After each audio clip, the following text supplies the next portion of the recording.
નીલમ, આપણા બાળકોએ ક્વિઝ પૂરી કરી લીધી છે. શું આપણે આ સવાલોના જવાબ જાણીશું? હા, જરૂર. અને આ સવાલો પૈકી એક સવાલ ખાનગી અંગો વિશે હતો. જે ભાગોને અંડરવેર, ચડ્ડી, સમીજ, બનિયાન, સ્લીપ જેવા આંતરવસ્ત્રોથી ઢાંકીને રાખવામાં આવે છે તે ખાનગી અંગો હોય છે.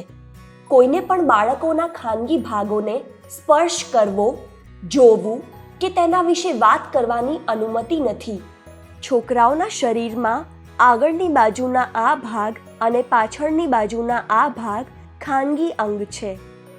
છોકરીઓના શરીરમાં આગળની બાજુના આ ભાગ અને પાછળની બાજુના આ ભાગ ખાનગી અંગ છે. હું કલ્પના કરી શકું છું કે જે બાળકો તેમને જોઈ રહ્યા છે તે કાં તો શરમ અનુભવી રહ્યા છે અથવા તો હસી રહ્યા છે. જ્યારે તમે આ વિશે શીખતા હો ત્યારે શરમ અનુભવવી કે હસવું સ્વાભાવિક છે, પણ તે વિશે બીજા લોકોને ચીડવવા એ સારું નથી.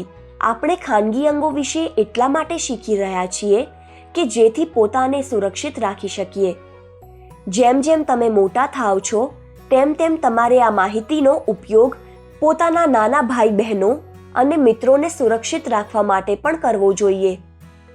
ઠીક છે, તો અમારો આગળનો સવાલ હતો, શું એ સુરક્ષિત છે કે કોઈ આપણને કોઈના ખાનગી ભાગ બતાવે? ના, આ સુરક્ષિત નથી.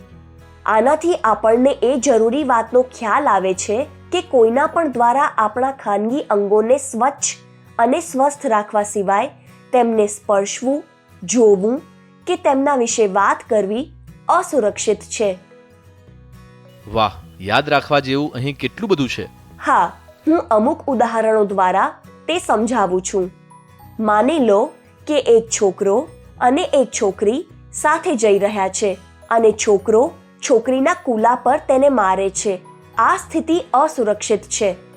કોઈ પણ વ્યક્તિ આપણા ખાનગી અંગોને સ્વચ્છ અને સ્વસ્થ રાખવા સિવાય તેને સ્પર્શે તો તે અસુરક્ષિત છે.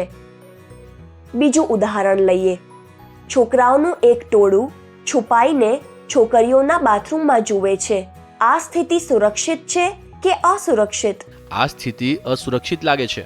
સાચું કહ્યું. આપણા ખાનગી અંગોને સ્વચ્છ અને સ્વસ્થ રાખવા સિવાય તેમને જોવા એ અસુરક્ષિત છે. ચાલો એક બીજું ઉદાહરણ લઈએ.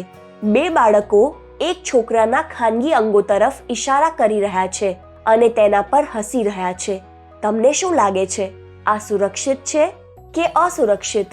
આ સ્થિતિ તો અસુરક્ષિત લાગે છે. જે છોકરા પર તેઓ હસી રહ્યા છે તેને જરૂર ખરાબ લાગ્યું હશે. ચોક્કસ, આ અસુરક્ષિત છે. કોઈ પણ વ્યક્તિ દ્વારા આપણા ખાનગી અંગોને સ્વચ્છ અને સ્વસ્થ રાખવા સિવાય તેમના વિશે વાત કરવી એ અસુરક્ષિત છે. ઠીક છે, આગળનું ઉદાહરણ જોઈએ. આ મુશ્કેલ લાગી શકે છે, તેથી ધ્યાનથી સાંભળો. એક ડોક્ટર તમારા મમ્મી પપ્પાની હાજરીમાં તમારા ખાનગી અંગો પર ઇન્જેક્શન મારે છે.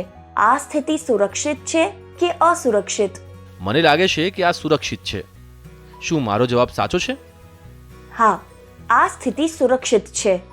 આ સ્થિતિમાં ડોક્ટર તમને સ્વસ્થ રાખવા માટે તમારા મમ્મી પપ્પાની સામે તમને ઇન્જેક્શન લગાવે છે. તેથી આ સ્થિતિ સુરક્ષિત છે.